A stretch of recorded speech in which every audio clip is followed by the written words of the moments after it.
JPSC और JSSC के अभ्यर्थी राजधानी रांची के जयपाल सिंह मुंडा स्टेडियम में पिछले 11 दिनों से धरने पर डटे हुए हैं। अपनी मांगों को सरकार तक पहुंचाने के लिए छात्र लगातार अलग अलग तरीकों से प्रदर्शन कर रहे हैं। इस बीच राजधानी में तेज बारिश भी हुई, लेकिन बारिश भी उनके हौसलों को डिगा नहीं सकी। कई अभ्यर्थी बारिश में भीगते हुए भी धरनास्थल पर डटे रहे और प्रदर्शन जारी रखा। बारिश से भीगते हुए छात्रों से बातचीत की हमारे सहयोगी यशवंत कुमार ने। अभ्यर्थियों का आंदोलन अब उग्र होता जा रहा है। आपको ये तस्वीर जयपाल सिंह मुंडा स्टेडियम की दिखा रहे हैं और देखिए जयपाल सिंह मुंडा स्टेडियम में जो है अब जो विद्यार्थी हैं जो पानी में भीगकर आंदोलन करने के लिए विवश है। आपको बता दें कि जेपीएससी के अभ्यर्थी बीते 11 दिनों से लगातार आंदोलन कर रहे हैं और सरकार को ये मैसेज देने का कोशिश करें कि जब तक इनकी मांग पूरा नहीं होगा तब तक इसी तरह जो है आंदोलन करते रहेंगे। अब देखिए तस्वीरों के माध्यम से कि जयपाल सिंह मुंडा स्टेडियम में जो है तस्वीर के नीचे बैठकर जो है विद्यार्थी है आंदोलन कर रहे हैं और सरकार तक ये मैसेज पहुंचाने की कोशिश कर रहे हैं। देखिए इनकी कई मांग है। जो 14वीं पीटी परीक्षा आयोजित की गई थी सबसे पहले इसे रद्द करने के साथ साथ अन्य कई परीक्षाएं जो है शामिल करने का मांग कर रहे हैं, अन्य परीक्षाएं जो है रद्द करने का मांग कर रहे हैं। भैया आप लोग लगातार आंदोलन कर रहे हैं लेकिन आप बारिश में भीगने के लिए मजबूर हैं, बारिश में भीगने पर मजबूर हैं आप? जी हाँ, मैं मजबूर हूँ क्योंकि मेरी नियुक्ति हमारे विभाग के हमारे सीनियर्स जो अभी पदाधिकारी बनकर डिपार्टमेंट में बैठे हुए हैं उनके अड़ियल रवैये के कारण नहीं हो रही है। और मैं कहना ये चाहूँगा कि 2015 में नियुक्ति सेम योग्यता वाले को ली गई है, ठीक ना, तो 2025 में क्यों नहीं ली गई है? और जो नियुक्ति नियमावली है 2013 के नियुक्ति नियमावली के तहत ही एग्ज़ाम लिया गया है। 2015 में नियुक्ति की गई है। जो मेरा कोर्स किए हैं, जो मेरा डिग्री है पीजी डिप्लोमा इन सेरिकल्चर, वो 18 महीने का होता है, 15 महीने का होता है, 1 साल प्लस 3 महीने का इंटर्नशिप होता है, वो मैं कंप्लीट किया था। और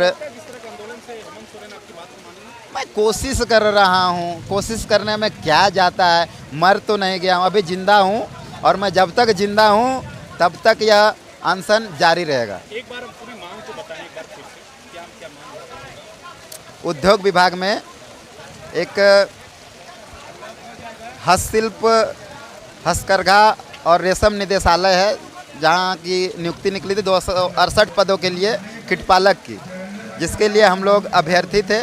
उसमें जो मिनिमम क्वालिफिकेशन जो रखा गया था वह मैट्रिक के बाद 1 वर्षीय सर्टिफिकेट कोर्स झारखंड रेशम तकनीकी विकास संस्थान चाईबासा से मांगा गया था, जहाँ मैं फैकल्टी भी था। वो झारखंड सरकार जो है 2 ट्रेनिंग करवाती है उद्योग विभाग के, ये हस्तशिल्प निदेशालय, हस्तकरघा, रेशम और हस्तशिल्प निदेशालय से 2 कोर्स कराया जाता है, जिसमें से एक PG diploma in sericulture Central Silk Board के एक इंस्टीट्यूट है, Central Tasar research and training institute, जो पिस्का नगरी रांची में है। वहाँ से मैं पीजी डिप्लोमा किया और वहाँ पे प्रोजेक्ट में भी मैं 2 प्रोजेक्ट में काम किया हूँ। स्टेट का भी प्रोजेक्ट में काम किया हूँ। स्टेट में प्रोजेक्ट में काम कर रहा था तो मुझे जो झारखंड रेशम तकनीकी विकास संस्थान चाईबासा है वहाँ पर मैं प्रोजेक्ट मैनेजर के रूप में कार्य कर रहा था और मैं वहाँ के स्टूडेंट का सेरिकल्चर का फैकल्टी भी था और 2 बैच को मैं वहाँ पे ट्रेनिंग दिया हूँ।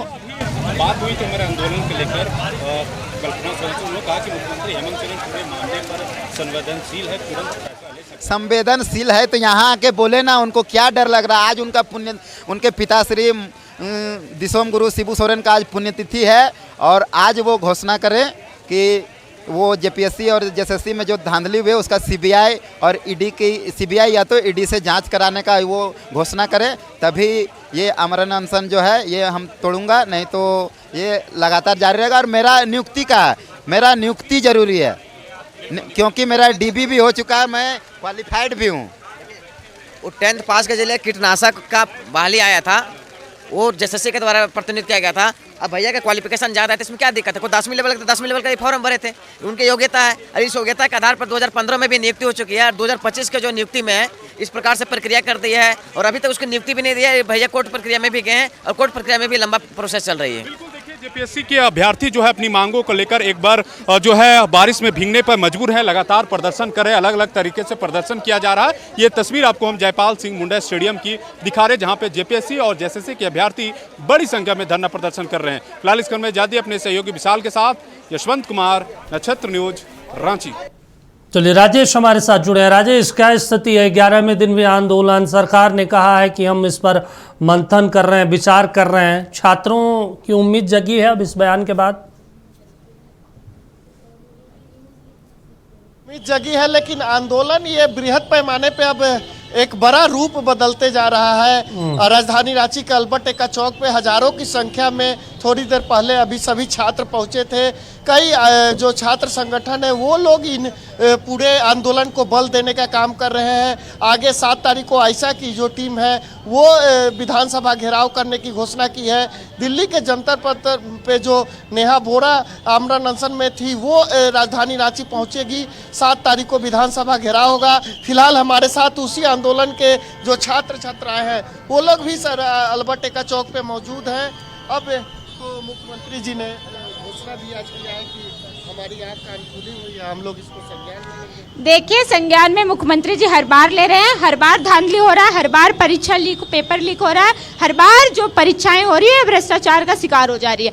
पिछले बार भी हेमंत सोरेन ने कहा था कि हम कार्रवाई करेंगे, जुर्माना रखेंगे, जेल भेजेंगे, लेकिन फिर दोबारा पेपर लीक हो रहा है क्योंकि अब फिर हम कोई कानून बना रहे हैं, फिर उसको हम पदस्थापित नहीं कर पा रहे हैं। एग्जाम का कैलेंडर आप अच्छे से फॉलो नहीं कर पा रहे हैं। जो एग्जाम 1 साल में होना था उसको आप 3 साल 4 साल लगा दे रहे हैं रिजल्ट जारी करने में, वो भी विवादित हो जा रहा है। आप इस तरीके के बयान से मतलब विश्वसनीयता नहीं है। विश्वसनीयता नहीं है। वो सबसे बेहतर है कि वो पारदर्शी परीक्षा जो है वो पारदर्शिता रखे, परीक्षा में उतना हो रहे धांधली और भ्रष्टाचार के मामले में उस चीज को। आप लोग का विधानसभा घेराव का भी घोषणा है? जी, हम लोगों का 7 तारीख को वाम संगठनों जिसमें आयशा भी है, हम लोग विधानसभा घेराव का मार्च रखे हैं जो बिरसा चौक में 12 बजे से शुरू होगी और वो विधानसभा का घेराव करेंगे। क्या लगता है ये आंदोलन और कहाँ तक जाएगा जब तक आप लोग का बात सरकार नहीं सुनेगी? देखिए, जब तक सरकार हमारी बात नहीं सुनती है तो जितने भी अभ्यर्थी है जो इस जेपीएससी का जो शिकार हुए हैं एक तरह से कहा जाए तो वो कहाँ तक जाएंगी, इस आंदोलन का एक रूपरेखा क्या बनता है। अभी तो आप देख ही रहे हैं कि हर दिन लोग आमरण अनशन पे बैठे हैं, भूख हड़ताल पे बैठे, लगातार मार्च हो रहा है, लोग यहाँ तक पहुँच रहे हैं, अपनी आवाज़ सरकार तक पहुँचा रहे हैं।